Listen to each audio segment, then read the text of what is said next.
प्रश्नावली 5.2 का 12 नंबर प्रश्न में लिखा हुआ है, दो समांतर श्रेणियों का सार्व अंतर समान है। यदि इनके 100वें पदों का अंतर 100 है तो इनके 1000वें पदों का अंतर क्या होगा।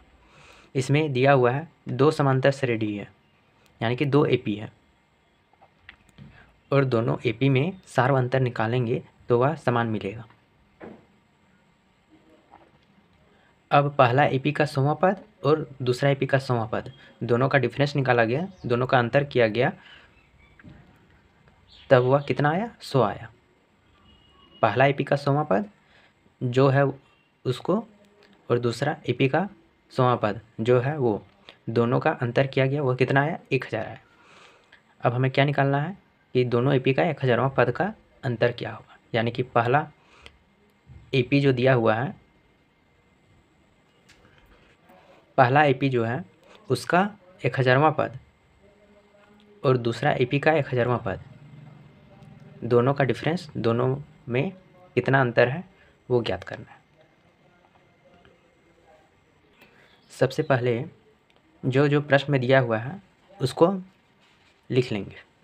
सबसे पहले हम मान लेंगे कि पहला एपी का पहला पद ए है और दूसरा एपी का प्रथम पद -a है। इसको क्यों माना, क्योंकि हमें सबसे पहले लिखना है दोनों एपी में, दोनों एपी का 100वां पद का डिफरेंस 100 है। इसको लिखने के लिए हम मानेंगे पहला एपी का अगर 100वां पद लिखना है तो इसको कैसे लिखेंगे, पहला पद हमको चाहिए, इसलिए पहला पद मान ले रहे हैं कि पहला एपी का प्रथम पद ए है और दूसरा एपी का प्रथम पद ए डैश है। अब प्रश्न अनुसार हम लिखेंगे कि पहला एपी का 100वां पद क्या हो जाएगा, ए 100 हो जाएगा, ए 100 हो जाएगा, माइनस दूसरा एपी का 100वां पद क्या हो जाएगा, ए डैश 100 हो जाएगा, इक्वल टू 100। ये ए 100 क्या दर्शा रहा है, पहला एपी का 100वां पद दिखा रहा है, और ए डैश 100 क्या दिखा रहा है, या दूसरा एपी का 100वां पद दिखा रहा है, और दोनों का अंतर कितना है, 100 है। यही 100 लिख दिए। अब ए 100 को हम क्या लिख सकते हैं, पहला एपी का 100वां पद को हम क्या लिख सकते हैं, उसका पहला पद जो कि ए है प्लस 99 डी माइनस ए डैश 100 को हम क्या लिख सकते हैं, दूसरा एपी का 100वां पद को हम क्या लिख सकते हैं, इसको लिख सकते हैं दूसरा एपी का पहला पद जो कि ए डैश है, ए डैश प्लस 99 डी। दोनों में डी समान है इसलिए दोनों में डी ले रहे हैं, इक्वल टू 100। दो अलग अलग एपी में डी कैसे समान हो सकता है, जैसे कि एक एपी ये रहा 2 4 6 8 10, यहाँ पे डी कितना है, 2 है, डी कितना है, 2 है। इस एपी में डी कितना है, 2 है। उसी प्रकार ये भी हो सकता है, यहाँ पे 5 7 9 11 आगे 13, यहाँ पे भी डी कितना है, 2 है। तो ये दोनों अलग अलग एपी है ना, लेकिन दोनों में क्या है, डी समान है। अलग अलग एपी है लेकिन डी समान है। यही चीज़ इन दोनों एपी में है, दोनों एपी अलग अलग है लेकिन डी समान है। अब आगे यहाँ पे ए प्लस 99 डी, ये माइनस इससे गुना होगा, फिर इससे गुना होगा, माइनस ए हो जाएगा, यहाँ पे ए डैश हो जाएगा, फिर माइनस 99 डी हो जाएगा, इक्वल टू 100। उसके बाद ये 99 डी प्लस में है और ये माइनस 99 डी है, यानी कि दोनों कट जाएगा, ये से कट गया, ये से कट गया। अब क्या बचा, ए माइनस ए डैश बचा, इक्वल टू 100, ये आ गया। यानी कि जो दिया हुआ है उससे हम ये निकाल लिए। अब हमें निकालना क्या है, ए 1000 माइनस ए डैश 1000, यानी कि पहला एपी का 1000वां पद माइनस दूसरा एपी का 1000वां पद निकालना है। पहला एपी का 1000वां पद को हम लिख सकते हैं ए प्लस 999 डी, फिर माइनस लिखेंगे, और दूसरा एपी का 1000वां पद को हम लिख सकते हैं ए डैश जो कि दूसरा एपी का पहला पद है प्लस 999 डी। उसके बाद इसको आगे सॉल्व करेंगे, ए प्लस 999 डी माइनस इन दोनों से गुना होगा, आएगा माइनस ए डैश और फिर आएगा माइनस 999 डी। चूँकि दोनों एपी में डी समान है इसलिए ये 999 डी है और ये -999 डी है और डी दोनों में समान है इसलिए ये दोनों कट जाएगा। अब क्या बचा, ए माइनस ए डैश आया और यहाँ से हमें क्या पता है कि ए माइनस ए डैश का वैल्यू कितना है, 100 है, यानी कि ए माइनस ए डैश कितना आ जाएगा, 100। और ए माइनस ए डैश कहाँ से आया, इन दोनों के अंतर से आया है, 1000वें पद के अंतर से आया है, 1000वें पद के अंतर से आया है ए माइनस ए डैश और इसी का वैल्यू है 100, यानी कि 1000वें पद का अंतर कितना होगा उसका भी अंतर 100 होगा। यही इस प्रश्न का उत्तर हो जाएगा। ये प्रश्न एग्जाम में आने के बहुत ही कम चांस हैं। अब अगला प्रश्न 13 प्रश्न में लिखा हुआ है 3 अंकों वाली कितनी संख्याएं 7 से विभाज्य हैं, यानी कि 3 अंक वाली संख्याएं कितनी हैं जो 7 से विभाज्य है। 3 अंक वाला संख्या कहाँ से स्टार्ट होता है,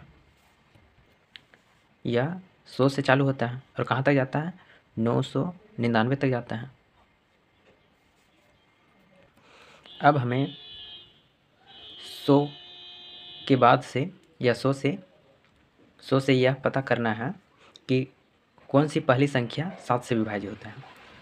100 7 से विभाज्य होता है, नहीं। 101 वो भी नहीं होता है, 102 वो भी नहीं होता है, 103 वो भी नहीं होता है, 104 नहीं होता है, 105 होता है। तो सबसे पहले 105 लिख लेंगे। उसके बाद कौन सा संख्या विभाज्य हो गया 7 से, तो 105 में 7 जोड़ देंगे, जो आएगा वही विभाज्य होगा। इसके बाद फिर इसके बाद 7 जोड़ देंगे, जो आएगा वही संख्या विभाज्य होगा। इसी प्रकार करते करते कितना दूर तक जाना है, 999 तक जाना है। 999 से आगे नहीं बढ़ना है। 999 होता है, नहीं होता है। 998 नहीं होता है, 997 ये भी नहीं होता है, 996 ये भी नहीं होता है, 995 ये भी नहीं होता है, 994 होता है। अब देखिए ये एक एपी बन गया जिसमें पहला पद ये है 105 और अंतिम पद हम किसको लेंगे, 994 को। और डी तो हमें पता है, दोनों के बीच में डिफरेंस क्या है, 7 है, यानी कि यही 7 क्या है, डी है। और हमें क्या ज्ञात करना है कि 3 अंकों वाली कितनी संख्याएं 7 से विभाज्य है। कितना संख्या 7 से विभाज्य है, तो ये वाला है 105, 112, 119, फिर इसी तरह आगे बढ़ते बढ़ते 994 तक जाएगा। तो टोटल कितना संख्या हो जाएगा, जैसे ये एक हो गया, ये 112 2 हो गया, 119 3 हो गया। इसी प्रकार 994 या कितना नंबर में आएगा, यानी कि हमें क्या ज्ञात करना है, एन ज्ञात करना है। एन क्या होगा, 994 का एन ज्ञात करना है। यदि हम 994 को यदि हम एन मान लेंगे, तब एन यही बताएगा कि 994 केवां नंबर में आता है। वही चीज़ इसके सॉल्यूशन में लिखना है। सबसे पहले लिखना है 7 से विभाज्य 3 अंकों के संख्याओं की AP equal to 105, 112, 119 dash dash dash 994 तक जाएगा, इसलिए 994 लिख देना है। अब यहाँ पे ए क्या है, 105 है, डी क्या है, A2 माइनस A1 यानी कि 112 minus 105 equal to 7। A n किसको लेना है, 994 को, और एन ज्ञात करना है, एन इक्वल टू वाट। अब फार्मूला लगा देंगे, A N equal to A plus N minus 1 into D, और सबका वैल्यू बिठा देंगे। तीनों का वैल्यू दिया हुआ है, ए एन ए और डी का तीनों का वैल्यू बिठा देंगे। एन का वैल्यू नहीं दिया हुआ है, एन के छोड़ के सभी का वैल्यू दिया हुआ है, सबका वैल्यू रख देंगे और सॉल्व कर देंगे। सॉल्व करने पर एन का वैल्यू आ जाएगा, और एन का वैल्यू कितना आता है इसमें, 128 आता है, यानी कि इसका उत्तर क्या हो जाएगा, 128 हो जाएगा। 128 ही इसका उत्तर हो जाएगा, यानी कि 128 संख्या है जो 7 से विभाज्य होगा। 3 अंक वाली संख्या, 3 अंकों वाली संख्या है 128 है जो 7 से विभाज्य है। अब अगला प्रश्न 14 नंबर के प्रश्न में लिखा हुआ है 10 और 250 के बीच में 4 के कितने गुणज हैं। इसको क्या करना है, इसमें भी एपी बना लेना है कि 10 और 250 के बीच 4 के गुणजों की एपी। किसके किसके बीच पूछा है? 10 और 250। इसलिए 10 से स्टार्ट करना है कि 10 4 का गुणज है या नहीं, नहीं है, इसलिए इसको छोड़ देना है। 11 4 का गुणज है, नहीं है, इसलिए छोड़ देना है। 12 4 का गुणज है तो इसको लिख लेना है 12। 12 के बाद 16 इसका गुणज होता है 4 का, इसलिए 16 लिखेंगे। उसके बाद 20 इसका गुणज होता है, इसलिए 20 लिखेंगे। इसी तरह डॉट डॉट करते जाएंगे और कहाँ तक पहुँच जाना है? 250 तक। इतना ही लिख देंगे यहाँ पे, उतना नहीं लिखना है। ये डॉट डॉट वो आगे दिखा रहा है कि इसी तरह बढ़ते जाना है। अब पीछे से चेक करना है कि 250 4 का गुणज है, नहीं है, तो 250 को छोड़ देना है। 249 है 4 का, नहीं है। 248 है, इसलिए लास्ट में 248 लिख देना है। यानी कि 12 16 20 इस तरह करते करते कहाँ तक जाना है? 248 तक जाना है। यानी कि अंतिम पद क्या है? 248 है। 12 16 20 इसी तरह आगे बढ़ते जाएंगे और 248 तक पहुँच जाएंगे। और ये सब क्या दिखा रहा है कि ये सब 4 का गुणज है। और कितना गुणज है? यानी कि n पूछा है। तो इस एपी में 248 का n कितना है वही बताएगा कि 10 और 250 के बीच में 4 का कितना गुणज है। ये 10 और 250 के ही बीच में क्यों बता रहा है? क्योंकि इसी के बीच में ये गुणज लिए हैं। पहला पद 12 से चालू किए हैं और अंतिम पद 248 से तक गए हैं। अब हम यहाँ से n ज्ञात कर लेते हैं। सबसे पहले इस एपी में a क्या है? 12 है पहला पद। d क्या है? d 4 है। d निकालेंगे, d कितना आएगा? 4 आएगा। और an कितना है? 248 है, इक्वल टू 248 अंतिम पद। अब an equal to a plus n minus 1 into d के फॉर्मूला में सारा वैल्यू रख देंगे। n के सिवा सारा वैल्यू हम लोगों को पता है, तो उसके जगह पर वो वैल्यू रख देंगे और n का मान अब निकाल लेंगे। n का मान निकल के आएगा 60। यही 60 उत्तर हो जाएगा इसका। यानी कि 100 और 250 के बीच 4 के कितना गुणज है? 60 है। अब अगला प्रश्न 15 नंबर का प्रश्न में लिखा हुआ है n के किस मान के लिए दोनों समांतर श्रेणियों 63 65 67 डॉट डॉट डॉट या डैश डैश डैश और 3 10 17 डैश डैश डैश के nवें पद बराबर होंगी। इस प्रश्न में 2 एपी दिया हुआ है, एक ये एपी है और एक ये एपी है। पहला एपी ये है और दूसरा एपी ये है। और इसमें पूछा गया है कि इस एपी के nवां पद को लेते हैं, पहला एपी के nवां पद को लेते हैं और वह nवां पद इस एपी के nवें पद के बराबर आता है। क्या इसमें कहा गया है कि पहला एपी का nवां पद जो है वह इस एपी के nवां पद के बराबर है। यानी कि दोनों में n समान है और n समान है तो दोनों में an जो है वो भी दोनों में समान है। यानी कि दोनों एपी में क्या क्या समान है? एक a समान है, an समान है दोनों में और n भी दोनों में समान है। और हमसे क्या पूछा गया है पता है कि n का कौन सा मान लेंगे? n का कौन सा मान लेंगे? इसमें n का कौन सा मान लेंगे या इसमें n का कौन सा मान लेंगे जिसका nवां पद एक दूसरे के बराबर हो जाएगा। जैसे इसका nवां पद लेंगे, जैसे इस एपी का nवां पद लेते हैं तो उसमें आता है nवां पद an है और इस एपी का भी nवां पद लेते हैं तो वो भी an है। तो इस n का वैल्यू क्या है? यही n का वैल्यू ज्ञात करना है इस प्रश्न में। वह चीज़ लिखा हुआ है कि n के किस मान के लिए दोनों समांतर श्रेणियाँ ये और ये के nवें पद बराबर होंगे। nवें पद बराबर होंगे यानी कि इस पहला का nवां पद ये हो जाए, ये है तो दूसरा का भी nवां पद यही होना चाहिए। इसको कैसे सॉल्व करते हैं? सबसे पहले जो पहला एपी दिया हुआ उसको लिखते हैं। पहला एपी क्या है? 6 है, नहीं 63 है। 63 65 67 डैश डैश डैश और इसमें ए क्या है, ए 63 है, डी क्या हो जाएगा 65 माइनस दूसरा पद माइनस पहला पद, यानी कि दो क्रमांक संख्याओं का डिफरेंस 65 माइनस 63 इक्वल टू 2, यानी कि इसमें डी कितना है 2 है। अब हमें ना ही ए एन मालूम है और ना ही एन मालूम है। इसको अब हम फॉर्मूला में बैठाएंगे तो क्या मिलेगा, हमें पता है कि A N equal to A plus N minus 1 into D होता है।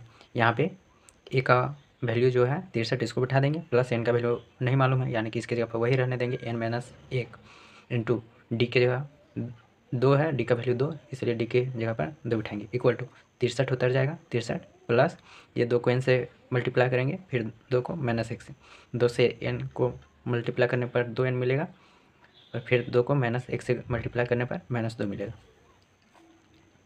उसके बाद क्या हो जाएगा कि ये 63 और -2 मिलकर 61 हो जाएगा, प्लस 2n बच जाएगा 2n, यानी कि ए एन का वैल्यू कितना आ गया, A N equal to 61 plus 2n आ गया। ये ए एन का वैल्यू हम कहाँ से निकालें, ये ए एन का वैल्यू हम पहला ए पी से निकालें, पहला ए पी से। इसी प्रकार हम दूसरा ए पी से ए एन का वैल्यू निकाल लेंगे, और चूँकि दोनों में ए एन का वैल्यू बराबर है, इसलिए इस ए पी में जो ए एन का वैल्यू जो आया उसको दूसरा ए पी में जो ए एन का वैल्यू आएगा उसके इक्वल कर देंगे। देखिए क्या करना है, दूसरे ए पी में क्या है 3, 10, 17, इसी तरह डैश डैश आगे बढ़ते जाएगा। इसमें ए 3 है, डी 10 माइनस 3 यानी कि 7 है, और ना ही यहाँ पे भी हमें ए एन मालूम है ना ही एन मालूम है। अब हम इसको ए एन के फॉर्मूला में बैठाएंगे, A N equal to A plus N minus 1 into D होता है, ये हम जानते हैं। इसमें ए एन को ए एन ही रहने देंगे, इक्वल टू ए का वैल्यू 3 बैठा देंगे, एन माइनस 1 को वैसा ही छोड़ देंगे और डी के जगह पर 7 बैठा देंगे, ये मिल जाएगा। अब इस 7 को n से गुना करेंगे, फिर इस 7 को -1 से गुना करेंगे। आगे इसको सॉल्व करने पर मिलता है 3 प्लस 7n माइनस 7, 3 और -7 मिलकर -4 हो जाएगा और प्लस 7n उतर जाएगा, यानी कि यहाँ पे ए एन का वैल्यू आ गया -4 प्लस 7n, क्या आया -4 प्लस 7n आया। पहला ए पी में ए एन वैल्यू आया था 61 प्लस 2n, और दूसरा ए पी में ए एन का वैल्यू आया -4 प्लस 7n, और दोनों ए पी में ए एन का वैल्यू समान है, यानी कि 61 प्लस 2n किसके इक्वल है, -4 प्लस 7n के इक्वल है। ये प्रश्न में ही दिया हुआ है, इसलिए हम लिखेंगे प्रश्न से 61 plus 2n equal to -4 plus 7n। ये पहला ए पी का ए एन है और ये दूसरा ए पी का ए एन है, और दोनों एक दूसरे के बराबर हैं। ऐसा करते हैं तब अब संख्या को एक साइड रखेंगे और जिसमें n लगा हुआ है उसको एक साइड रख लेंगे। इधर 61 रहने दिए और इस 2n को इक्वल टू के उधर भेज दिए, प्लस 2n से -2n हो गया, और इस -4 को इक्वल टू के इधर भेज दिए तो वह -4 से +4 में आ गया, यानी कि इधर हो गया 61 प्लस 4 इक्वल टू इधर हो गया 7n माइनस 2n। अब इधर हो गया 65 इक्वल टू 5n। अब यहाँ से n का वैल्यू निकालेंगे तो n का वैल्यू आ जाएगा 13, यानी कि n इक्वल टू 13 आ जाएगा, और यही निकालना था हमें। अब अगला प्रश्न 16 प्रश्न में लिखा हुआ है, वह ए पी ज्ञात कीजिए जिसका तीसरा पद 16 है और 7वां पद 5वें पद से 12 अधिक है। यहाँ पे ए पी ज्ञात करना है। ए पी ज्ञात करने के लिए हमें क्या पता रहेगा, तो ए पी हम ज्ञात कर सकते हैं, एक ए और एक डी। यहाँ पे क्या दिया हुआ है, इस ए पी का तीसरा पद दिया हुआ है, यानी कि A3 दिया हुआ है। A3 इक्वल टू कितना दिया हुआ है 16, तीसरा पद कितना दिया हुआ है 16, यानी कि A3 इक्वल टू 16, और तीसरा पद को हम लिख सकते हैं A plus 2D equal to 16, और इसको पहला समीकरण मान लेंगे। फिर आगे क्या दिया हुआ है, 7वां पद 5वें पद से 12 अधिक है, यानी कि 7वां पद A7 माइनस 5वां पद A5 इक्वल टू कितना है 12। ये किसे है, क्या कहा गया था, 7वां पद 5वें पद से 12 अधिक है, यानी कि A7 इक्वल टू 5वां पद से 12 अधिक है प्लस 12, 5वां पद से 12 अधिक है कौन 7वां पद, यहाँ से आ गया A7 और ये A5 इक्वल टू किधर आया तो -A5 हो गया इक्वल टू 12 बच गया। अब A7 को हम लिख सकते हैं A प्लस 6D, माइनस को माइनस रहने दिए, और A5 को हम लिख सकते हैं A plus 4D equal to 12। इसको आगे सॉल्व करते हैं तो ए प्लस 6d, ये माइनस ए से गुना हुआ माइनस ए हो गया, ये फिर माइनस 4d से गुना हुआ वह माइनस 4d हो गया। यहाँ पर प्लस ए और माइनस ए दोनों कट गया, एक दूसरे के साथ कैंसिल हो गया, बचा क्या चीज़ प्लस 6d और minus 4d equal to 12। Plus 6d minus 4d करेंगे तो 2d आया और 2d इक्वल टू 12 आ गया। यानी कि यहाँ से हम d निकालेंगे तो d इक्वल टू क्या आ गया 12/2 यानी कि 6 आ गया। अब d का वैल्यू जो 6 आया है उसको समीकरण 1 में रख दीजिए। समीकरण d का वैल्यू समीकरण 1 में रखने पर समीकरण 1 में क्या था a plus 2d equal to 16, d का मान आया 6 यानी कि हो जाएगा a प्लस 2 गुना 6 इक्वल टू 16, यानी कि a plus 12 equal to 16, a equal to 16 minus 12 यानी कि a इक्वल टू 4। अब a का वैल्यू 4 है और d का वैल्यू हम लोग कितना लाए थे, d का वैल्यू लाए थे 6 और a और d से हम बना सकते हैं p को a1 equal to a equal to 4 और दूसरा पद फिर निकालना है a2 equal to a plus d करेंगे इक्वल टू पहला पद 4 है प्लस d कितना है 6 इक्वल टू 10 यानी कि दूसरा पद 10 बन गया। अब तीसरा पद निकालने के लिए a प्लस 2d कर लीजिए या तो a2 प्लस d कर लीजिए। इसी प्रकार चौथा पद निकालने के लिए a प्लस 3d कर लीजिए या तो a3 प्लस d कर लीजिए। दोनों तरफ से हम a3 a4 इस सब का वैल्यू निकाल लेंगे। इस प्रकार AP क्या बन जाएगा 4 10 16 22। पहला a का वैल्यू 4 आया था, a2 का वैल्यू 10 आया, a3 का वैल्यू 16 आ जाएगा और a4 का वैल्यू 22 आ जाएगा। इसी प्रकार यह AP बन जाएगा। इस प्रकार यह क्या बन गया AP बन गया। अब अगला प्रश्न 17 नंबर के प्रश्न में लिखा हुआ है AP 3 8 13 ... और लास्ट में लिखा हुआ है 253 में अंतिम पद से 20वां पद ज्ञात कीजिए। यानी कि ये इसमें 20वां पद ज्ञात करना है, इधर से नहीं इधर से 20वां पद ज्ञात करना है। इसको सबसे पहले क्या करते हैं कि पलट देते हैं AP को, AP इधर है तो इसको इधर से AP लिख देते हैं। उसके बाद यह हम 20वां पद ज्ञात कर लेंगे। इसको पलट देते हैं तो पहला पद ये बन जाएगा, अंतिम पद क्या बन जाएगा, इस AP का अंतिम पद उल्टा करने पर वह पहला पद बन गया। पहला पद क्या बन गया 253, डिफरेंस वही रखना है।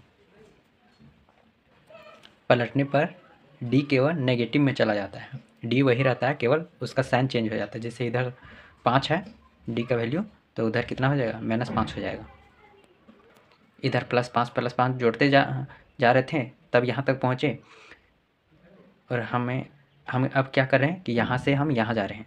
इधर 5 जोड़ते यहाँ पहुँचे थे तो 5 घटाते हम यहाँ पहुँच जाएंगे। इसलिए इसमें से 253 में 5 घटाएंगे 248 आएगा, फिर 5 घटाएंगे 243 आएगा, फिर 5 घटाएंगे 238 आएगा। इसी तरह डैश करते जाएंगे, हम पहुंच जाएंगे 3 तक।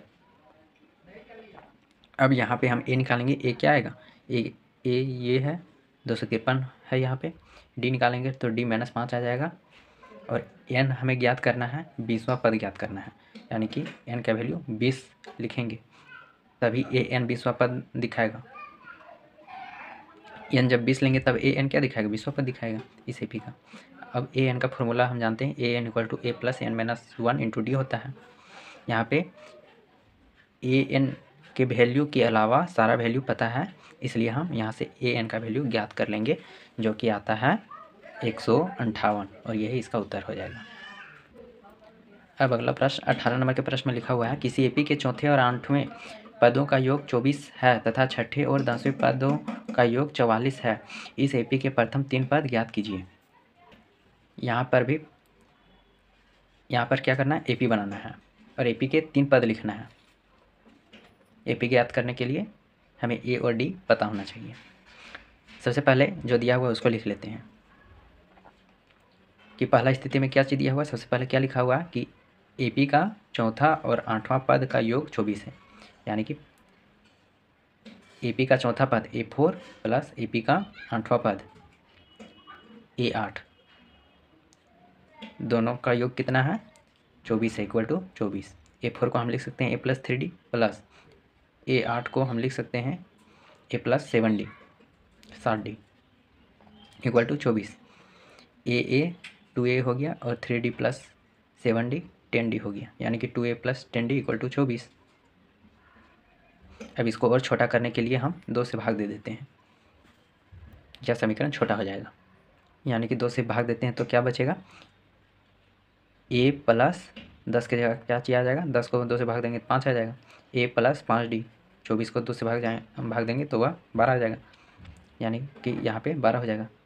यानी कि टोटल क्या हो जाएगा, a plus 5d equal to 12, a plus 5d equal to 12। और इसको हम पहला समीकरण मान लेंगे।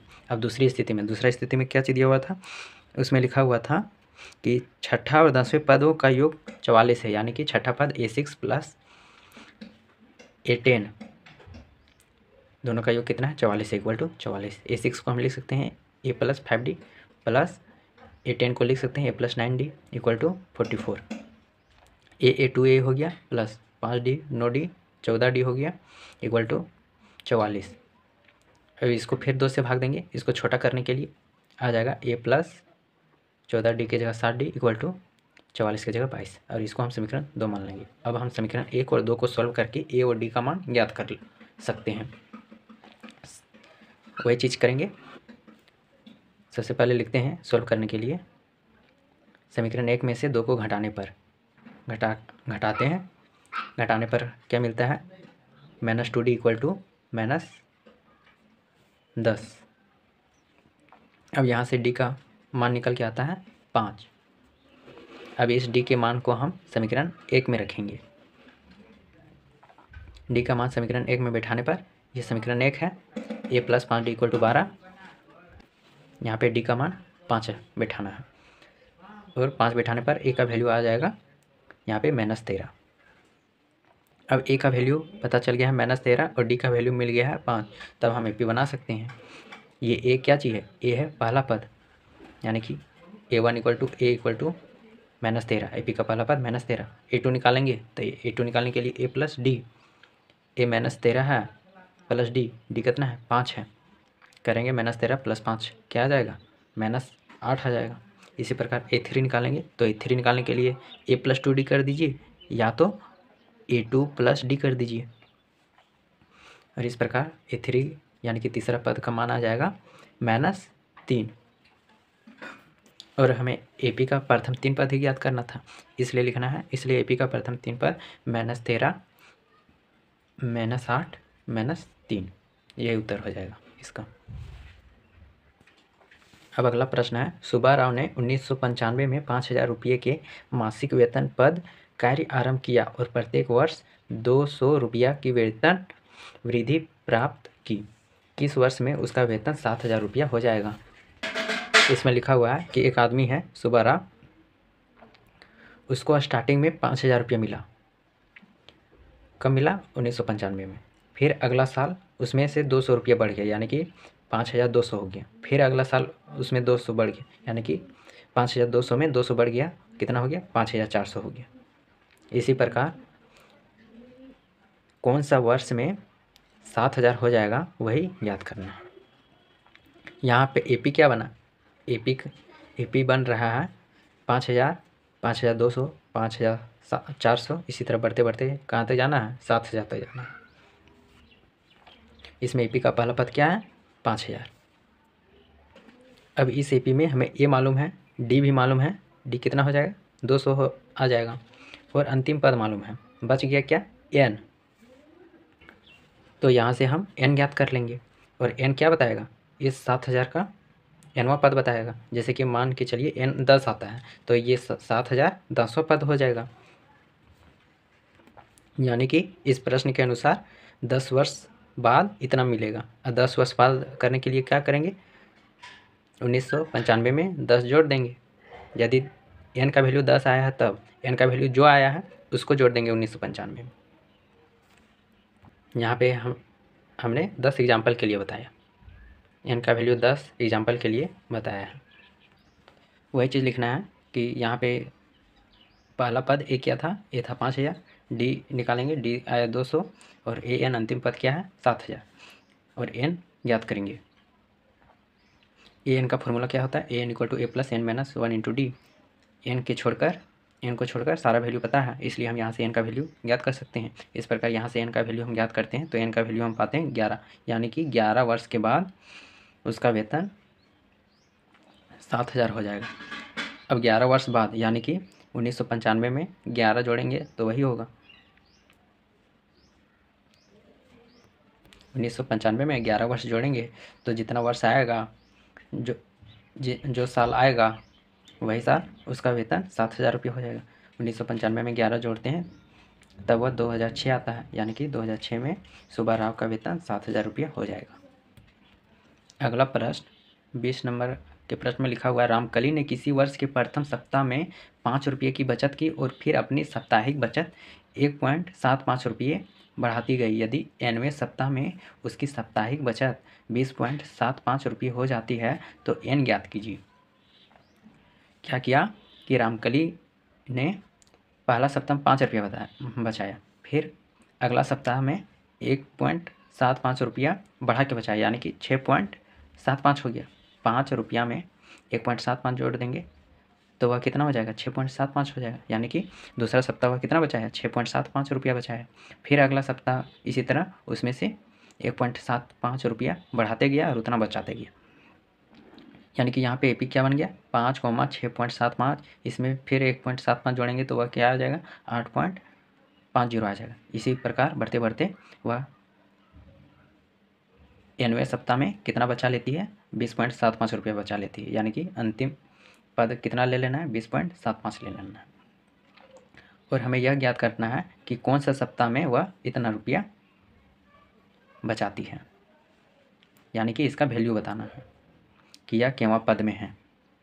जितना पद आएगा वही उतना ही सप्ताह में यह इसका इतना रुपया बचत होगा, इतना रुपया ये बचाएगी 20.75। यहाँ पे ए मालूम है 5 है, डी 1.75 आ जाएगा, ए एन अंतिम पद 20.75 है और एन ज्ञात करना है। ए एन का फॉर्मूला होता है a+n-1 इंटू डी। एन को छोड़कर सारा वैल्यू पता है, इसलिए यहाँ से एन का वैल्यू आ जाएगा। एन का वैल्यू निकालेंगे तो वह 10 आएगा, यानी कि 10वें सप्ताह में इसका साप्ताहिक बचत 20.75 होगा। उदाहरण 8 का प्रश्न 17 नंबर के प्रश्न के जैसा है। प्रश्नावली 5.2 में जो 17 नंबर का प्रश्न है उसी के जैसा है, तो ये उसी प्रकार बनेगा, तो इसको भी बना लीजिएगा। ये एग्ज़ाम में आता भी है, यह प्रश्न एग्ज़ाम में कई बार पूछा भी गया है। उदाहरण 9, इसमें क्या लिखा हुआ है, 1,000 रुपये की एक धनराशि 8% वार्षिक साधारण ब्याज पर निवेश की जाती है। प्रत्येक वर्ष के अंत में ब्याज परिकलित कीजिए। क्या ये ब्याज एक एपी बनाते हैं? यदि ऐसा है तो इस तथ्य का प्रयोग करते हुए 30 वर्षों के अंत में ब्याज परिकलित कीजिए। यहाँ पे साधारण ब्याज निकालना है, पहला साल, फिर दूसरा साल, तीसरा साल, और देखना है कि यह एपी बना रहा है कि नहीं। सबसे पहले हम पहला वर्ष के लिए निकालते हैं, लिखते हैं प्रथम वर्ष के अंत में साधारण ब्याज। साधारण ब्याज का फॉर्मूला क्या होता है, मूलधन गुना समय गुना दर बटा 100। यहाँ पे मूलधन क्या है, मूलधन है 1,000 रुपया, समय कितना है, एक वर्ष का 1, और दर कितना है 8%, 8 बटा 100। इसको सॉल्व करेंगे तो 80 आएगा। इस प्रश्न में कहा क्या गया था कि प्रत्येक वर्ष के अंत में ब्याज परिकलित करना है, तो प्रथम वर्ष के अंत में ब्याज परिकलित किए तो ये है। इसी प्रकार दूसरा वर्ष में ब्याज परिकलित करेंगे और तीसरे वर्ष में ब्याज परिकलित करेंगे और देखना है कि यह एपी बना रहा है नहीं। दूसरे वर्ष में ब्याज परिकलित करते हैं तो उसमें समय के जगह एक वर्ष में हम समय 1 लिए थे तो 2 वर्ष के समय में हम 2 लेंगे, बाकी सब कुछ वही रहेगा। और इस प्रकार दूसरे वर्ष के अंत में साधारण ब्याज निकल के आएगा, वह 160 आता है। अब तीसरे वर्ष के अंत में हम साधारण ब्याज निकालेंगे तो इस समय हम समय कितना लेंगे, 3 लेंगे, बाकी सब कुछ वही रहेगा। और यहाँ पे साधारण ब्याज निकल के आता है वो 240 आता है। अब यहाँ पे देखिए एपी क्या बना, 80, 160, 240। वही चीज़ लिखना है, पहले दूसरे तीसरे ... वर्षों के अंत में ब्याज रुपयों में क्रमशः कितना है, 80 है, 160 है, 240 है। इसी तरह यहाँ पे देखिए डी का मान समान आ रहा है, डी कितना आ रहा है, 80 आ रहा है डी का मान। इन दोनों के बीच का डिफरेंस 80 है, इन दोनों के बीच का भी डिफरेंस 80 है, यानी कि यह एक एपी बना रहा है। अब एपी बना रहा है तो क्या कहा गया था प्रश्न में कि 30 वर्ष के अंत में ब्याज कितना होगा, यानी कि इस एपी का 30वां पद ज्ञात करना है।